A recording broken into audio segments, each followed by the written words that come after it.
Oh, hey, you can hear me. Hey, everybody. Testing. All right. Hello, everybody. Sibilance. If you see anything you're not supposed to, just forget that you saw it, please. Thank you. Yeah. Oh, look, we're up on the screen. Okay, let's see. Yeah. All right, we're ready to go? 8 o'clock on the dot. George is getting something set up here. Thank you for hiding that screen, guys. I appreciate that. You're doing great. And let's see, what was it that we did before? That guy, and then hide presentation. Yeah. Hide, presenter view. This one up there. Yeah. All right.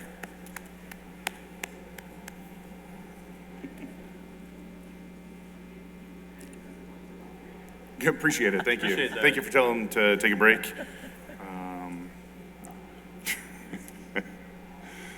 Yeah, it's 8 o'clock. Hey, everybody. Thank you for joining us here at the Pokemon by Stern Pinball presentation. I am Jack Danger, joined up here by the illustrious George Gomez. Hello, everybody. Tanio Kleiss. I cut you off. I apologize. Thank you for saying sorry. And Jerry Thompson. Yeah. Clap louder. Thank you, guys. Well, I want to say thank you for showing up on a Saturday night at 8 o'clock. How You about should it? be like eating dinner, having drinks, or having a good time, or listening to that cool band outside. Actually, the Aquabats are playing tonight, not too far from here. Mike, if you want. Okay, sorry, we're good. All right, so we're gonna take you through this amazing journey that we've been on, making Pokemon Pinball, and let's get right into it.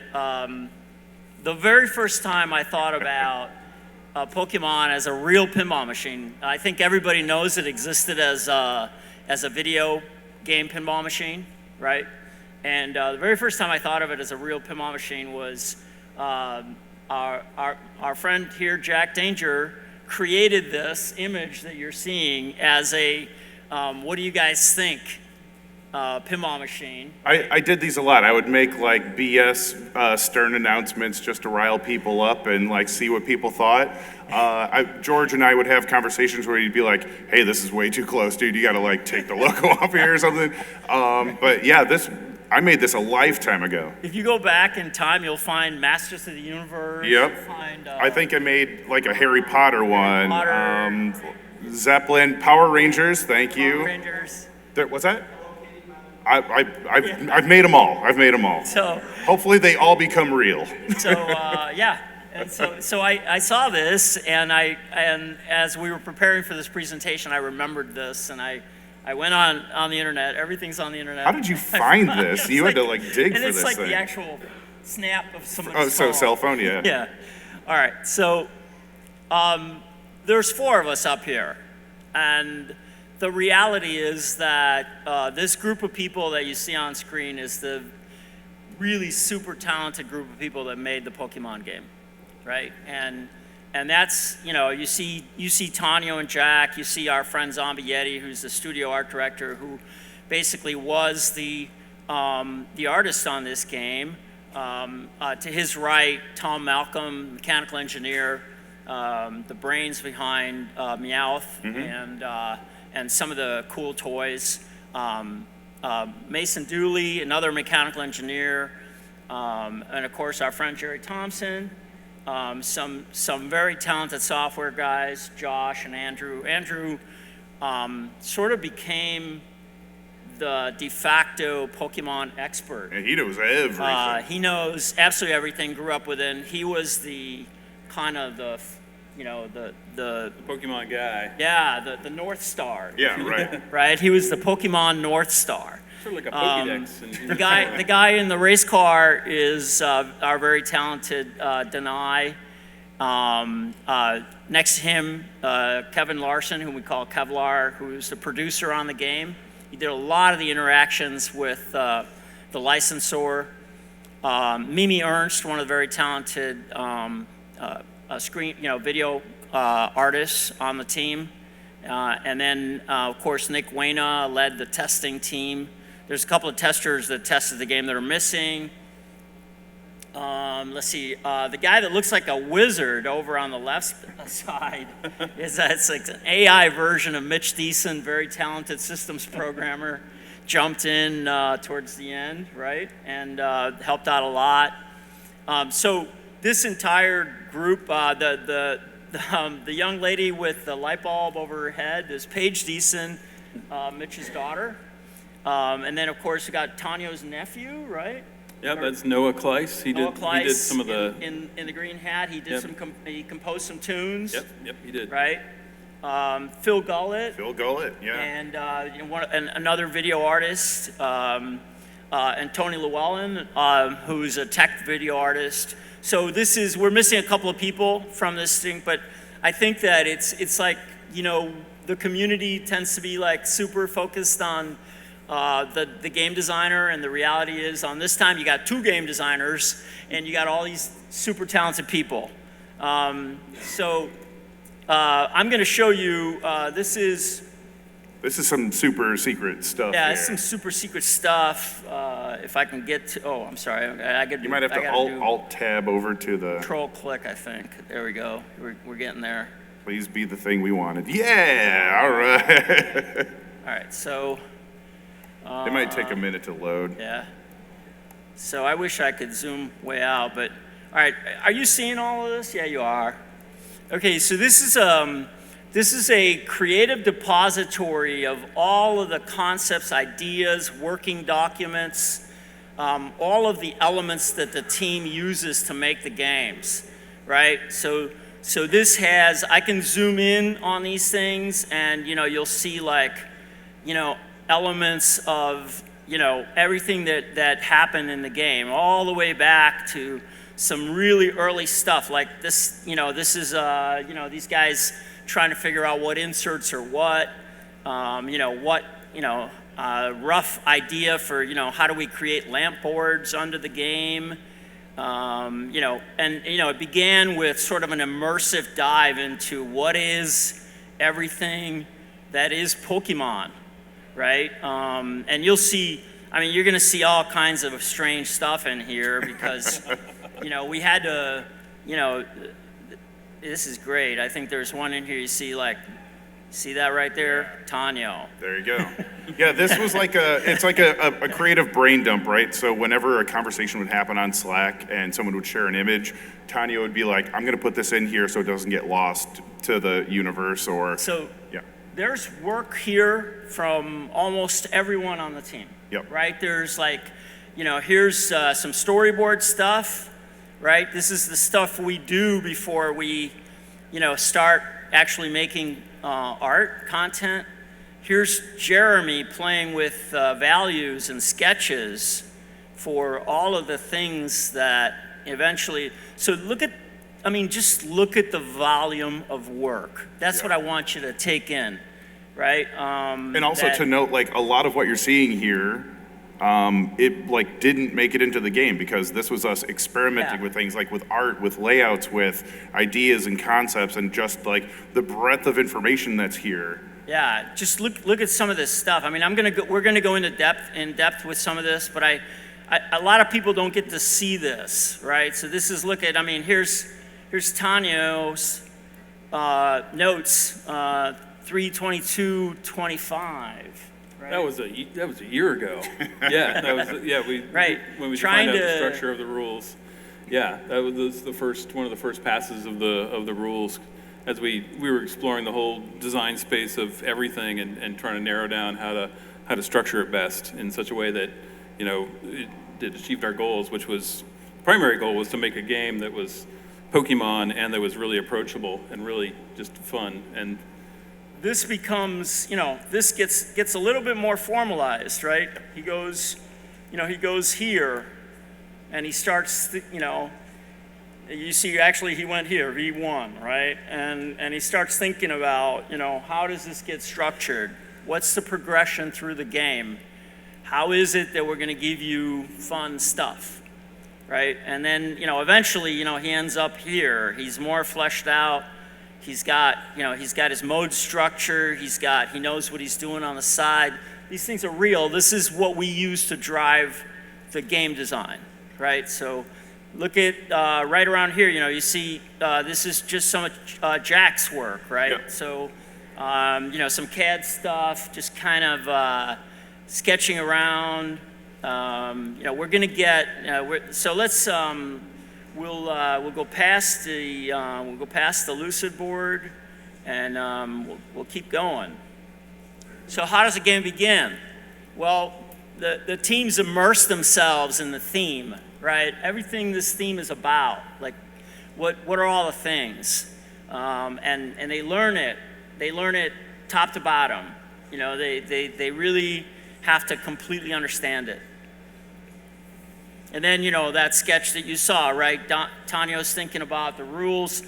Jack is beginning to sketch around a combination of 2D and 3D to kind of, the sketch on the right is more of the stuff on the left. They were trying to piece things together. Here's some more of Jack's, crayon drawings. Yep. Right. So when I'm exploring, it's a mixture of like doing things in CAD, but if I need to quickly sketch, maybe I'll pull something into Photoshop just to like try to brain out like what an orbit or something might look like, and then I might go into Visual Pinball to like shoot it really quick to see if it kind of makes sense, and then try to translate all of that back into AutoCAD to give off to like Thomas Malcolm or Mason Dooley. Here's more evolved. Now it begins looking more like what you understand, right? I wish you could zoom in on this Pikachu here that using my art skill. You can't see it. It's the derpiest thing you've ever seen. Top view Jack drawing Pikachu. It's awful. It's It awful. wasn't pretty. Yeah. But I guess what you should notice is that the similarities between now this becomes closer to the thing that you know. And then over here in the middle, that sketch where they're trying to figure out where the inserts are and how the rules relate to the physical items on a playfield. On the right side, I want you to notice these, I don't know, can you see my cursor? You guys see my cursor there? Can you see the mouse moving around? So Cool. those circles were actually rollover switches, which I killed. Yeah. You get to blame me for it. But the ones that you'll see currently in the Walking Dead Remastered, I was sort of like given permission to like sort of create those because we were going to use it in another game. But it turns out in this game, they just created weird lofting problems or something in the power stroke of like where new pinball power is. Like back in the day, didn't matter, but now that our flippers are like rocket ships, any small deviation in that playfield is going to send it into the freaking moon. yeah, it was like, you remember star rollovers from the old floaty games? Yeah. You can go on the floor. I'm sure there's some there, right? And they worked great in those games because the flippers were less powerful. The ball was like rolling around as opposed to like, moving at 40 miles an hour. Light speed, yeah, right. So when these things, when I joined the project, the very first thing I struggled with, I was focused on like tuning all the shots and getting the playfield to feel right. And these things were absolutely in my way. I kept having issues with things. One day I just said, Jack, we gotta lose these things, man. We can't do it. By the way, this is around the time that you came onto the project here in this format. Yeah, when you see a couple of things that you notice here, you see my cursor. So the ramp, Jack had the fan, but the ramp was here, and the captive balls were on the other side, and they actually went onto the ramp. And then he was struggling with this shot right here, so he had this was all about trying to tame this shot. Yep. Right? The other differences to the game is you'll see a single rollover into the pop bumpers, and this pop bumper area wasn't working at all. Right. It took a lot of people to fine tune this thing, and George was out there like trying everything to make sure it's like it was either just rolling right out or it was living in there, and there was no in between. So action. Yeah, right. There was no action. And then I think you had this idea up here. I don't know, you were doing something. The only reason I didn't like this is because it was hidden by the ramp. Right, exactly. So I was like, why go through all that trouble? We can't see it. Again, playfield begins to. Okay, this is some of my early work. So you can see that what I did is one of the things they were struggling with is this outside shot was super tight. Yeah. And you probably can't tell it from the CAD, but it was super tight and really hard to hit. So this is my work, right? So I actually shifted everything to the left, and I put 2 lanes in here, and I struggled to get. I worked on the pop bumpers a long time, to get what you have out there. I cleaned up this shot and started working on the ramp system. If you know my ramps, you'll understand. You'll clearly see this combination two-way ramp thing is, it's got a lot of James Bond feel. If you know my stuff. And then over here we get this a little bit further on, but I wanted to show you that at one point in time, there's enough art that we can map it to the CAD and we can begin to understand, because we're seeing everything in 3D, and we begin to understand, how the art really relates to the game. The mechanical engineers, I can't say enough about these guys. Thomas, he was actually the mechanical engineer on Dungeons and Dragons, and he did this. This is a shot from him in the factory, working with the folks in the factory on a D&D game. And then Mason Dooley, super bright guy, master's degree in mechatronics from the University of Alabama. Just a really genius guy that should be working on rockets, but he chose to work on pinball. So he's instructing these guys, and this is a Pokemon playfield, and it's just a couple of snaps from the mechanical engineering stuff. I'm gonna jump out of here for a second. I'm gonna show you. I don't know if you've never seen this. So this is our CAD. This is a lot of my work in here. This is our 3D CAD on the game, right? And so every single nut, bolt, screw, how the boards work, or how the boards fit, the mechanisms, the bolts, everything is modeled and checked out, and everything in here, here it's like one of the things everybody's all worried about is this this guy right here, right? And so I'm going to cut a section through this so that you understand what's going on.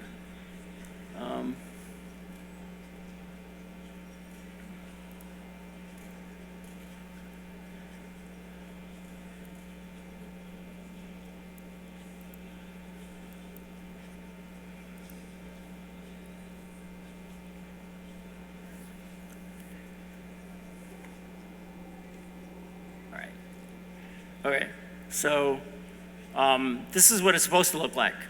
And one of the things that happened is at the 11th hour, we were messing around with these screw locations, and we screwed up. We changed the spotting, but we didn't catch up the tool that marks the playfields. So the playfields got out on the assembly line.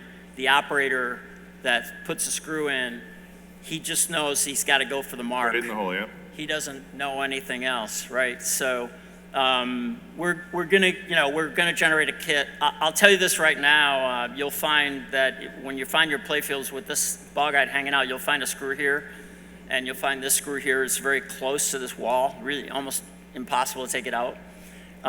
What the very first thing you should do is pull this screw, pull the one that's on the flange, slide, loosen this one, slide it over, and tighten this one, and you should be able to live until I send you a neat little kit that's going to fix it for you. And you don't have to do anything else. The game will live. You're not going to break anything. So anyway, there'll be more. Jack and I will do some videos, and we'll put them up, show everybody what to do. But that's the drama that everybody's all concerned about. So but moving forward, this is addressed on the line with the game. Yeah. So we got the minute we figured it out. Yeah. We jumped on it. Yeah. And caught it. But so no issues on any of the LEs. No issues on the majority of the premiums. There might have been a couple of premiums that got out. And there are some pros that are fine. Yeah. Cool. But there are some pros that are where the ball guide is hanging out. And just so you understand, the issue is more that the edge of the ball guide gets dinged by the ball when it's hanging out. It gets mushroomed, and then it creates a little divot here. It's almost invisible. And as the ball rolls down, it hits that divot, and it floats over and goes down the middle. So it's really got nothing to do, it's got less to do with the position of the ball guide, more to do with the divot. And if you want to break the divot, either a couple of swipes, real simple swipes with a file or some 100 grit sandpaper, and you're going to be good to go. I've seen you've also seen some videos on me online running around the city of Chicago fixing games, and the reason I did that is I really wanted to understand the problem. I wanted to see what people were seeing, because the games in the factory, I wasn't seeing it. So I was like, okay, I got to go out there, and so I took tools. I made sure everybody's games were perfect, but I went around to a bunch of locations and updated their games, and I had to see it. I had to see it in order to fix it. So, people were sending me pictures. I didn't quite understand what was going on. So, anyway, so now you have the story on that, and we'll gladly go back to that. Let's go back to the presentation.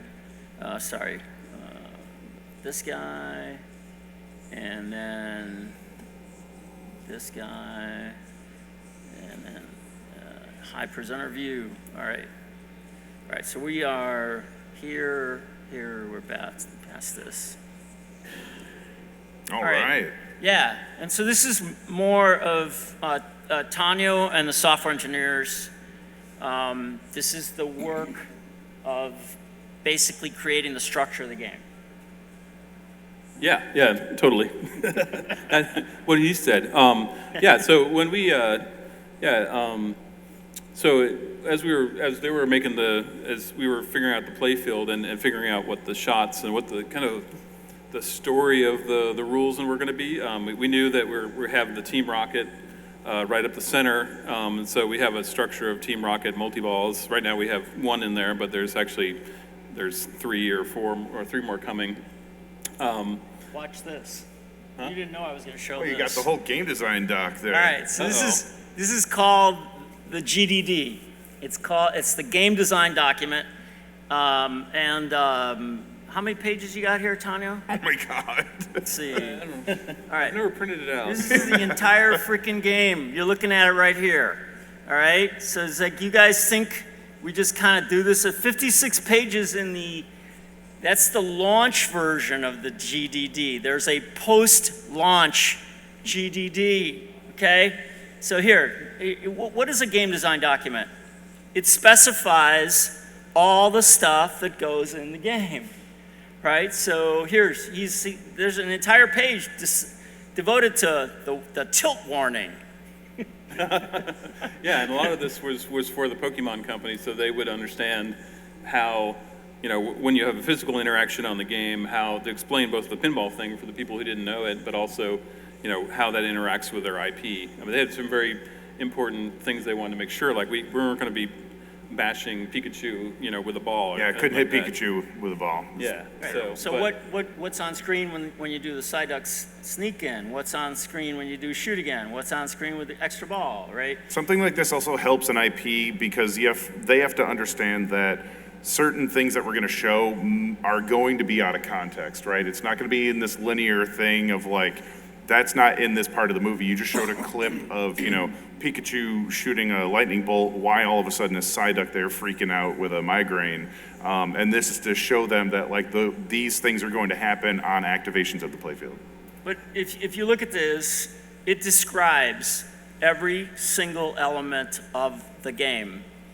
And let's go back to the top because I have to give credit where credit is due. Authors, Tanio Kleiss, Josh Henderson, and Andrew Wilkening. Yeah. Yep. These guys are the code, they are responsible for the code. They are the heavy lifters. And Andrew is the guy that we were mentioning as the North Star on Pokemon everything Master. Pokemon. Yep. Right, so 10-9-25, first full draft of the GDD. Now, what that means is that there's a bunch of work. Like if I took you to the repository where I pulled this GDD, you'd find a whole bunch of GDDs before this one that were sort of the work in progress from the time that the team started working on it. But if you look over here, it's like, what do you want to know about? You want to know about the Squirtle Bowl? Squirtle Bowl. When the Squirtle Bowl is activated, the left ramp shot will feed the ball to the Squirtle Bowl via the Squirtle diverter. Each spin of the ball inside the Squirtle Bowl whirlpool will increase the value that is awarded when the ball leaves the whirlpool. Okay? All right, what do you want to know? Battle targets. Let's go to battle targets. Complete battle targets to advance towards starting Team Rocket multi-ball. Pikachu right ramp. The right ramp advances Pikachu multi-ball, starts Pokemon multi-ball, and awards shots when lit. Okay, this is the Bible. This is how it all works, right? It starts here. Now, what changes this? What changes this is when we build it and play it and feel it, we iterate. We go, that's no fun. I don't care what the GDD says. Yeah, right. We got to fix it. Yep. So the GDD gets revised, and we move on, right? But so no one ever sees this stuff. You guys, I think if you take anything away from this presentation tonight, take away the amount of work it makes to make these pinball machines. Just take away the incredible breadth of talent that works on them, right? And so all this kind of stuff, right? So let's go back. Okay, so that's enough GDD. Let's go back to,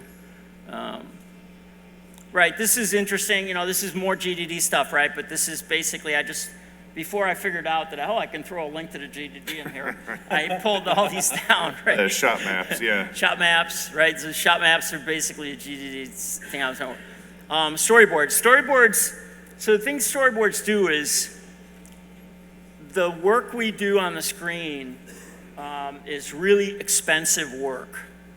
That team, you can't send that team down a dark alley because it's really tough to recover from mistakes. Because it takes so much effort to build that stuff. So because it takes so much effort to build that stuff, what you gotta do is you gotta pre-visit, you gotta get everybody on the same page. The game designers, the coders, the folks building all the models that are gonna go on screen, the animations, the effects, the audio, the sound, everything, everybody's got on the same page. If you're not on the same page, all kinds of things can go bad and sideways. And so the storyboards, of which you saw a ton of them in Lucid Spark board, this is just a little sample of it. But everything gets thought into, right? And now we come to audio. Yay. Mr. Jerry Thompson. I can't see what you have there. Yeah, So what so do You I you don't got get some- to see. Here, So what what I've done is this screen has the audio talent, some of the music talent, and the writers. And the writers, the reason I coupled the writers with the music and sound stuff is because really the writers' work is most evident in the speech calls and the sounds the machine makes, right? So I'm just gonna play some of these. The pinnacle of science and Pokemon. This is my genius manifest. For your insolence, you will feel a world of pain. So that's Ted Lewis. He is Giovanni in the series, and he also is the announcer for the battles. And it was really important for us to have authentic voices from the show. The guy that is hidden by the copy stand here is Ted Lewis, and you'll recognize his voice. Pokemon. The trainer enters the forest of so many playful Pokemon. Deep in the forest, many Pokemon are waiting to be discovered. So Ted is, you've heard him on the show since the beginning. He was off for a few years, but he is the narrator for most of the Pokemon series. The girl in the blue is named Megan Hoople. She is our Pokédex voice. Right, I don't have any of her voice, but I do have this.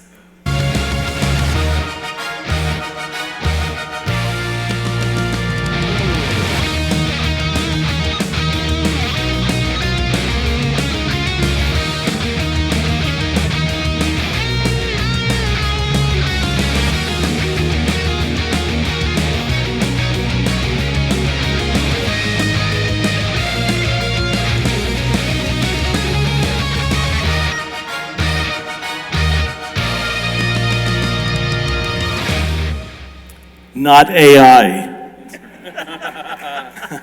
So last fall, I was looking for some more composers, and I found this guy on the internet in Europe conducting an orchestra for a tune that he wrote, an orchestral tune, and it was amazing. So I reached out to him, and he did some stuff for me. And then when this project came up, I was like, could you do a different style? You know, send me a demo of this. And Tanio and I loved it, and he did most of the game. I would say over 90% of the tunes in the game. You have the Pokemon song too, Yes. right? Yeah. Version of that. But I had never seen him, and we just exchanged emails back and forth. And I was like, you know, we're going to do a seminar. I'd love for you to show people that this is real music played by real people. And so he sent that, and his name is Bogdan Spetku. I cannot spell it for you. And also then after we did a few tunes, Tanio was like, you know, my nephew does music, and he's more of an EDM and techno edge, and so I think some of that could fit in the game. So he did, what, 4 or 5 tunes for us? Yeah, we've got 5 tunes. So far, when you're catching a Pokemon, you'll hear the music of Noah Kleiss, who's my nephew. And also the high score. Talk about the writers also. Yeah, the writers. So you'll see sort of in the center there, Cheryl Wagner. She's wearing the green shirt. She's got a play field behind her. She was the head writer on this project.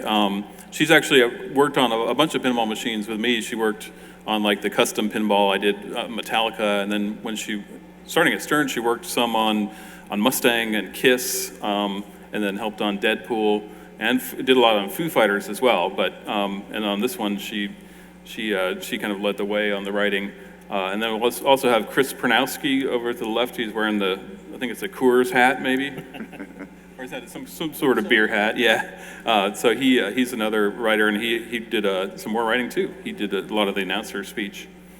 But yeah, without them, it all came together really well. Once we started hearing the narrator. In the voice section, the session, it just felt magical, just like, you know, and the journey continues. Right. Like we were on Slack typing, "Oh man, this is great." Yes. We were geeking out the whole time over this. The scripts, scripts are really fun.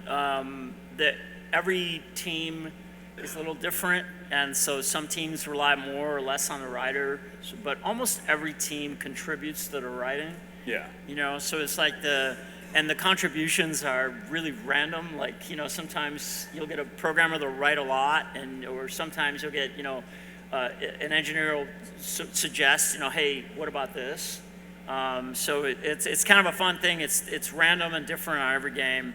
So we almost always have professional writers, but I guess I want to say that the teams make a big contribution.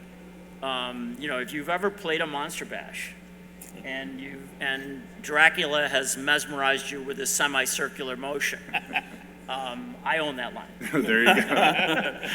Yeah, it's a very unique, like writing for pinball is a very unique thing because it's completely interactive, random thing, but you're trying to tell like some progressive story that happens, but it's all on like little 3-second snippets. You should talk a little bit about Pokemon. working with Pikachu. The trainer enters the forest of... I played everything. That was awesome. All video. Oh, nice. You had to play it twice. Yeah, we also wrote the script for Pikachu, which I was looking at it today, and it was like 95 lines, like of unique lines of interacting, and basically the script was basically an emotion and what you're reacting to, and then sort of like a little thing like, oh, I'm really happy to see you, or something that you want Pikachu to say. And let's talk about that for people that don't know the franchise. Meowth is one of the few characters. Yeah, Meowth is the only Pokemon. That specific Meowth. There's many Meowths in the world of Pokemon, but he's the specific one that can talk. So in order to get voices in this game, we got Meowth, which was unfortunately. You want to talk about? Yeah, the voice actor for Meowth passed away, but we were afforded like the entire show to go through and find voice clips that worked for our needs inside of the game. And what's cool about Pikachu is her contract says that anytime you use a recording of her speaking, it has to be a freshly recorded call out. So if you need her to say 100 things, you can't go back in the anime and pull it out. She has to record 100 things. So, you said like what, 95 Yeah, those are like 95, 96 95? different lines. So to write like, you're upset, but also slightly happy and maybe having digestive problems. And like, what does Pikachu say to that? And then she's like, Pika-Pee. And then you have that, and it's just a huge library of her giving you these, and she actually nails it. All of them sound exactly how you described it, and you attach those to whatever you need to inside the game. Yeah, exactly. Yeah, it really brings the character and the toy to life. So And one thing that we really have to say is that so the Pokemon Company has been great to work with from the standpoint that, I mean, our challenge has been from the fact that we've had to live up to their standards, right? I mean, they have super high standards, and even though as fans of the franchise, we thought we knew the brand. I say Pokemon wrong to this day. It's Pokemon. I can't get it out of my freaking head. The Jack and George video that we made, when we submitted it for approvals, it came back because both Jack and I mispronounced We couldn't Pokemon. say, and I'm sure you heard it where they clearly took me saying Pokemon and like just copying and pasting it every time I would have to say it in that video. So they were fantastic. They've been a true advocate. They love the product, and I think Jeremy from the Pokemon Company Is a pinhead. Like Jeremy, who we worked with closely, was a pinball fanatic. So working with him was pretty cool in this because anything we showed him, he was like geeking out. Here's the layout. Oh my God, that's amazing. Meowth's gonna do this. I love it. Here's the topper. The topper was a thing that they like lost their stuff on, which we can't talk about. yet. But yeah. Well. It is awesome. It is awesome though, and you're gonna want if you have a game, I'm sorry, but you're gonna have to have it. Sorry, I wasn't sure if But I was supposed to say that. Nathan and Jeremy from the Pokemon Company were huge advocates and worked really closely with us to try to get us to the place we need to be. Well, and that's what I was going to say about the sessions too. They were on all of the voice sessions to make sure the pronunciations were correct, and Megan had hundreds of lines for Pokédex, and so they would give her the name every time, and then she would just say it. So I was like, instead of her saying it wrong and having to go back, just give it to her each line for every one. And so it took a while, but there's a lot of interaction with the company, and it was all great. And and all the pronunciation is correct. Yes. In the game. So if you want to learn Approved. So we get into Jeremy's work, and Jeremy Packer and his daughter Haley did all the heavy lifting on the art. And what you have to note about the art is that we could not draw any Pokemon. No one is allowed to draw Pokemon. So Jeremy had this incredible challenge where he had to composite the art for a pinball machine without actually drawing any of the characters. And the scale of the characters is incredibly important. So scale, positioning, situational line problem, weight, yep. situational Environments scenarios. they're in, it's all, The relationship of the water, Yep. To Magikarp, all that stuff, it was like super critical. And it's all like brand consistent because it's been approved. So these are some of Jeremy's just sketching to try to create. And I want you to notice the amount of craftsmanship and work that goes into this. You're seeing things that clearly didn't see the light of day. So. This is, I'm showing you this because this is common for how we would present content to a licensor, where we would explain, this is what this is, and this is how it works. Again, playfield, the plastics, the art blades, the decals, a lot of work, a lot of attention, a lot of explanation. And it's craftsmanship. It's like it's the part that very few people see. We see it every day, and I don't have another word for it. It's a level of attention to detail that has to happen, that once the product is built, maybe it's not so obvious or it's taken for granted. And the Pokemon Company, again, they worked very closely with us to make sure that this game feels like it belongs in that Pokemon universe of other products. So, when they would come to us and be like, maybe this has to be 15% bigger or, 12% smaller, or like this, composition needs to shift a little bit. It was all in service of making sure this feels exactly as it should when it's in a lineup of other Pokemon products, and it feels like it is part of that universe. Yep. So a lot of people have come up to me and saying, why didn't you do this? And so we considered this, imagine, 200 Pikachu editions. 200, 250 of each starter Pokemon. We considered this for the LEs. And a couple of things happened, right? We looked at this and we said, we don't want people fighting over these things. We really don't. So somebody's going to get, a Bulbasaur, and if you're paying $13,000 expecting Pikachu and you get Bulbasaur, you're going to be a little. Yeah, because the idea was to not tell you what they were. Yeah. So we were going to wrap them in a bag, we were like the wrap them in a distros box. couldn't see them. Yeah, we thought about it. We totally thought about it, and this was it.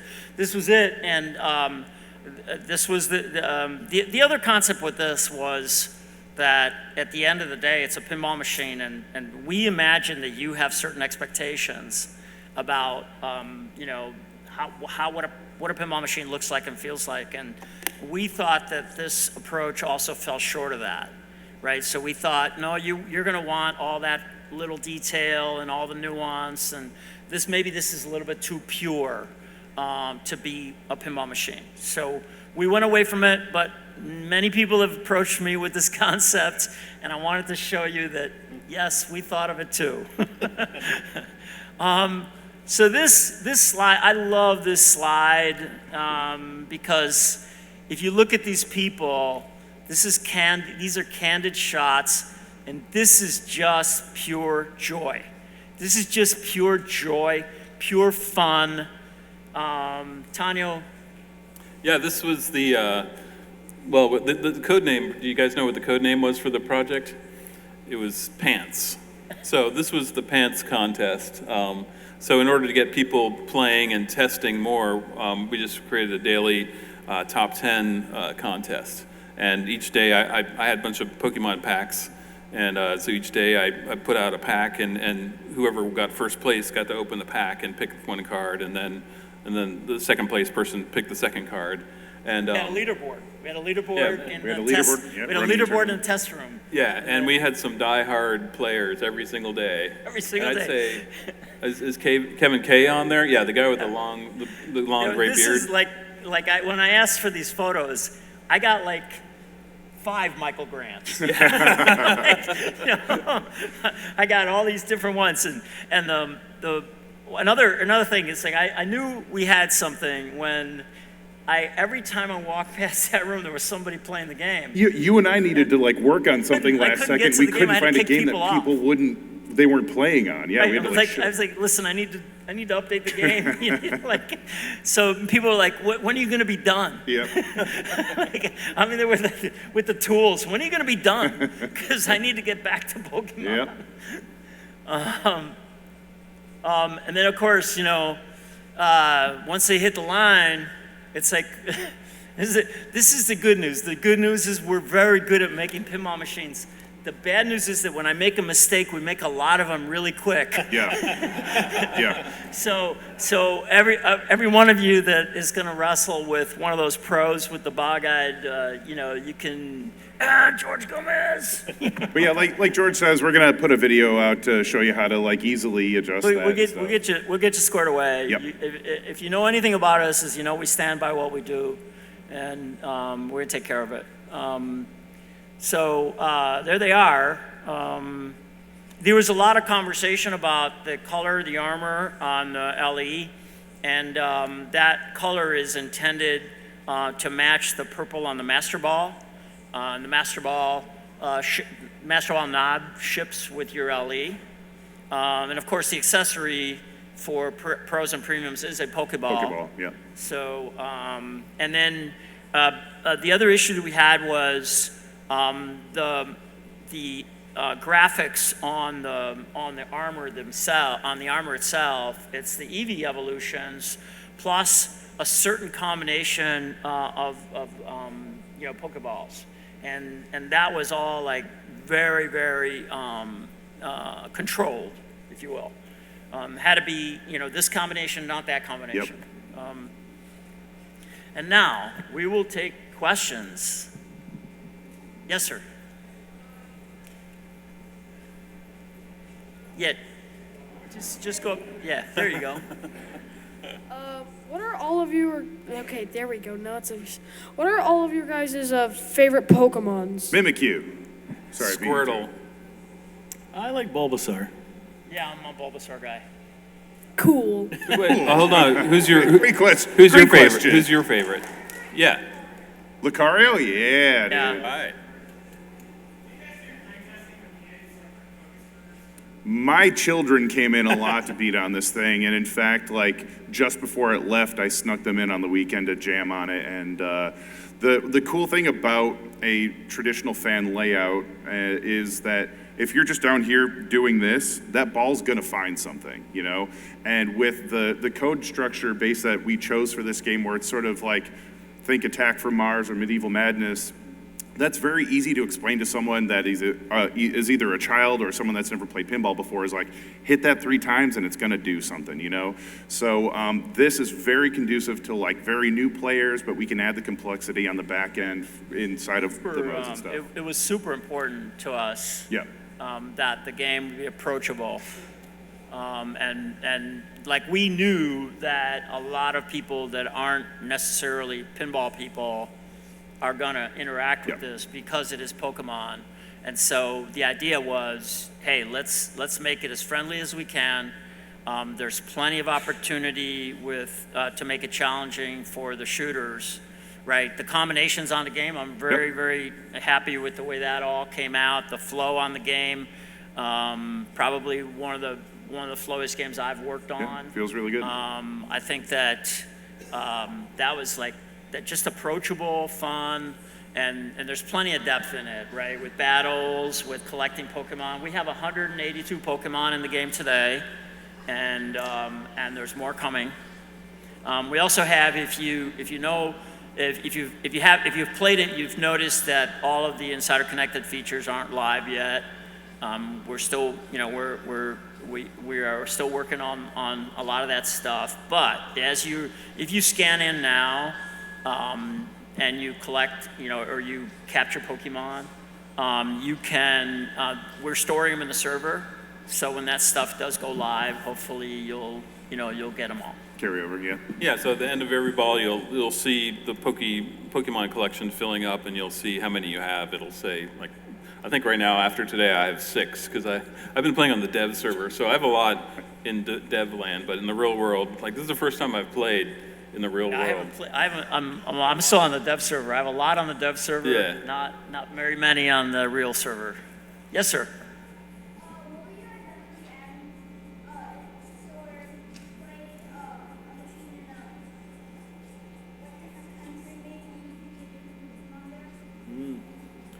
Well, that's a cool idea. And, oh yeah, the question, the young man's question was, are we going to add features such as, like, if you play a Pokemon pinball in a different country, that you can get Pokemon that are only in that country? That's a really cool idea. Very cool idea. And so it's stuff we've thinking about lots of ways to do things, and but we're gonna have to tell you about it later. There's a GDD that I didn't show you. Have I told you about my It's GDD? called the post-launch GDD. Yeah, we're working through all those things, but there's lots of exciting things there's potential for. Over here? We have an online question. Okay. Who said that? Oh, sorry. Pending licensing, will we see accessories in the next few weeks? Yes, you're going to see accessories very soon. Very, very soon. They are all ready, and And it's just a question of, there's a couple of T's to be crossed and I's to be dotted, but we are ready. Heck yeah. There was also a question earlier we had about LEs when like what's the ship schedule? LEs are shipping right now. LEs are actually shipping right now. Oh, great. Yeah. Excellent. I knew that. But over there.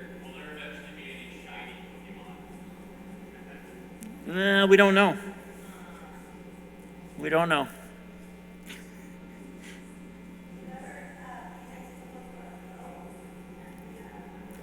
Pokemon Ghost? Pokemon Go. So yeah, Pokemon when Go. will we ever connect to Pokemon Go? We've talked about lots of different things, and it's just part of a larger conversation we're still having. But I'd love to. Would that be the same for Pokemon Home as well? Pokemon Home. Yeah, the Pokemon Home, which is like a central website. Oh, right. We're having Yeah. a lot, like I can say some more vague things. There's a lot of conversations happening around some of those feature ideas. Yeah. And Yeah. yeah, what were you gonna ask? I had a couple questions. As far as the licensing, was this mainly the Pokemon company? Did you work with Game Freak or Nintendo?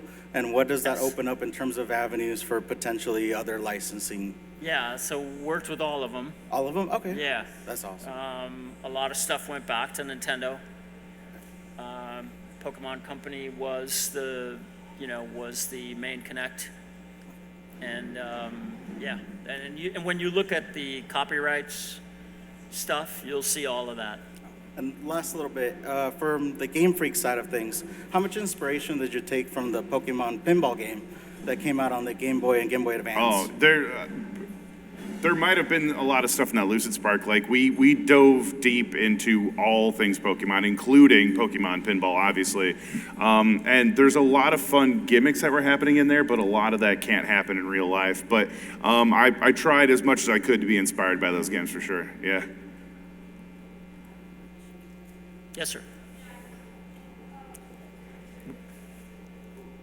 Okay, the first one is eventually. Mimikyu. Oh, I'm sorry. Go for it. The first one is eventually. Are you guys gonna add?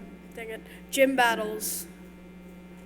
Well, what we have is the rival battles. So that's our version of what you would call a gym battle. So you're going up against the forest and the desert rival and the lake rival. Okay, and then my second question is, will you eventually add like the gimmicks like Mega Evolution or Z moves or stuff like that? We're keeping things pretty simple. Yeah, that makes sense. Yeah, just because, I mean, pinball itself is a pretty simple game. So we're trying to keep it so that we're not going to get too complex with things. But we do have things like, like the types and stuff like that. When you go up against the forest rival, you're going to be battling the rival has mostly bugs and grass types. And so you want to bring in your, like Charmander, for instance. But we try to keep it pretty simple, both because we want, I mean, pinball, I personally like pinball to stay simple, but also, we got to teach all these other people about Pokemon too, so we're trying to keep it simple for them. So right now you can go to Pokemon.com and look at the Pokédex. If you want to know what the type systems are, you can see it on their website. You go to the Pokédex and look up Squirtle, you'll see that he's a water type and he's weak against other things. All that information is part of our battle system. Cool. It's I like that kid. Would someone close the door? Somebody close the door. Oh, can't close it. Okay, thank you. Can't close it. Just throw something at that drummer. It's just the snare, just to turn the snare down. Oh, thank you. Yeah, awesome. All right. No, it's all good. Just from the geeky side of the business side, how much do you guys sketch out before you approach like the Pokemon Corporation? Hey, this is what we'd like to do. Or you just walk in and go, I want to make a pinball game for you guys? So we do what we call a treatment when we approach a licensor, and usually it's somewhat simple, page or two, and it says, so the conversation begins with, hey, we're Stern Pinball. A lot of times they kind of know that, and if you look at the license, we have a blue chip portfolio of licensing partners, right? And we have that because they know who we are, and they know that we're going to deliver on on the brand. You know, we're going to be consistent, and so sometimes, very seldom do we have to explain ourselves. A lot of times they come to us and say, hey, can you guys do this?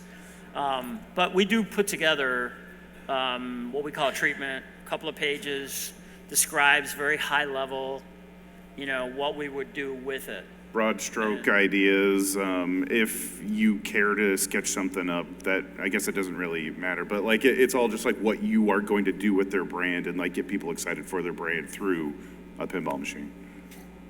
Hello. Hello. So I noticed you were looking at 250 units each on the LEs, you know, of the 4 different I kinds. pulled that number out of my And now ear. there's gonna be 1,000. So why 750 of the LEs this go around compared Yeah, to? it was more of a business decision than, you know, we're sensitive to the world and the market that we're in. We want LEs to be valuable. We want LEs to hold their value, and so, you know, it's an educated guess. But were any of you surprised that it was sold out even before it was? Yeah, it sold out like instantly. Actually, the entire run did, by the way. Yeah. Oh, right. So and the reports from the street, I've never had so many operators reach out to me about like the incredible earnings they're seeing. Yeah. You know, right? I mean, it's like I had like people coming up to me going, "Hey, I had 300 plays in a day and a half," Yep. I had a guy said to me, "I've been operating for 25 years. I've never had a bigger first day." Wow. So, so there's a lot of activity. We're getting ready to make some more. So, you know. I'm just excited to get my LE next week. Yeah. Congrats. Yeah, no kidding. Congrats, dude. My question was along the same line, because 3 months before you guys officially announced, yes, there's rumors you're doing Pokemon, but 3 months before you officially announced, I tried to put a deposit in on an LE. I'm not here now. I'm not. Oh, they were already. You couldn't get a deposit in 3 months. 3 months before it was officially announced, it was already gone with I distributors. guess speaking on the popularity there, Yeah. that like it was, yeah, everyone had their name in on a Pokemon like 3 months before we even said anything. Yeah. I don't know what to tell you about that, because it's like one of those things where, you know, we're having conversations with our dealers, and clearly we're telling them this is the product we're making, and you know they may be going to their best customers and saying, you know, hey, you know, this is coming, and it's really interesting, right? There's a lot of you are Pokemon fans, but there's a lot of people that reached out to me and said, yeah, I'm a hard pass. I'm not a Pokemon Yeah. person. And then they saw it and they're like, oh wait, Yeah, maybe. right. Yeah. So, yes, sir.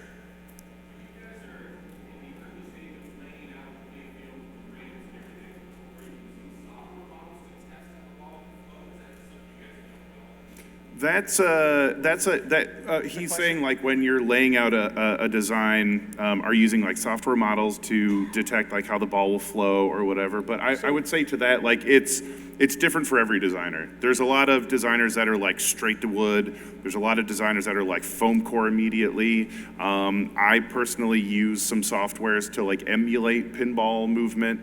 But like truly everyone works differently. Yeah, the challenge is that the software Jack uses, like it gives him ideas of what could be. The translation to reality is another thing. Yeah, it's like you're about like 70% there. If it works 100% because there. the physics, the physics in that virtual world aren't the same as our real physics. It's just, the simulation's not that good. Now, someday, I imagine the simulation will be that good. Right now, the simulation is not. Yeah. And so the fight that, you know, Jack and the engineers have is that the engineer says, the ball doesn't do that. Yeah. You know, so. Take some tweaking for sure. But yeah, it's like 70% of the way there. So if I can get something pretty consistent virtually, I know that it's feasible. And then you're going to have to work on that to like make it a reality.